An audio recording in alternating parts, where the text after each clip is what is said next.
pôle digestif du CHU de Montpellier, donc l'intestin, c'est mon quotidien.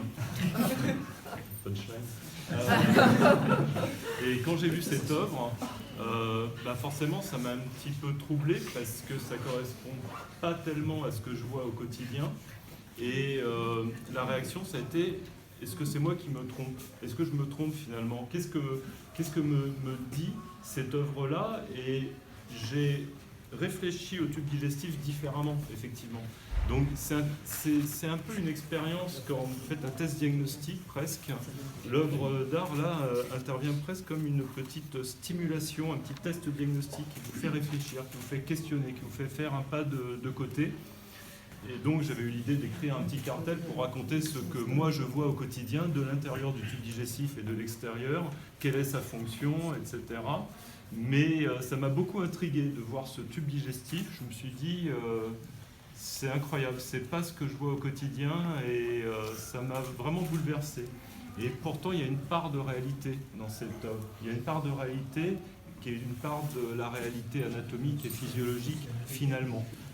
Mais c'est un questionnement, une démarche complexe qui nous y fait parvenir. Ce qui est amusant, c'est parce que c'est vraiment... Nous, on a mis en place des étincelles, après on voit ce qui se passe. C'est ça. Mais dans ton cartel, tu parles du rose,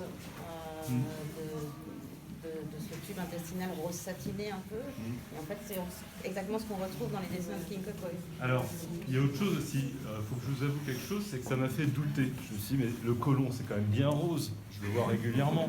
Et donc, je suis allé au conservatoire d'anatomie, parce que j'ai la clé, et j'ai regardé tout ce qu'on avait comme maquette sur le tube digestif.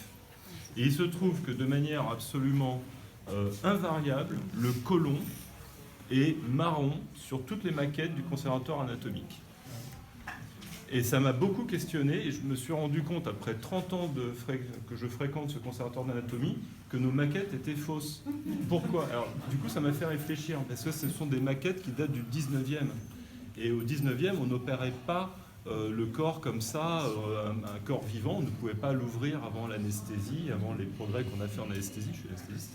Et forcément, ce qu'on a décrit pour arriver aux maquettes, c'était des humains qui étaient décédés. Et donc, c'était pas la même couleur. Donc c'est ça que j'ai pas mal cheminé. Hein. Je suis allé enquêter. Au départ, je voulais leur proposer une maquette de côlon pour mettre à côté, mais en fait, c'était vraiment pareil. Quoi.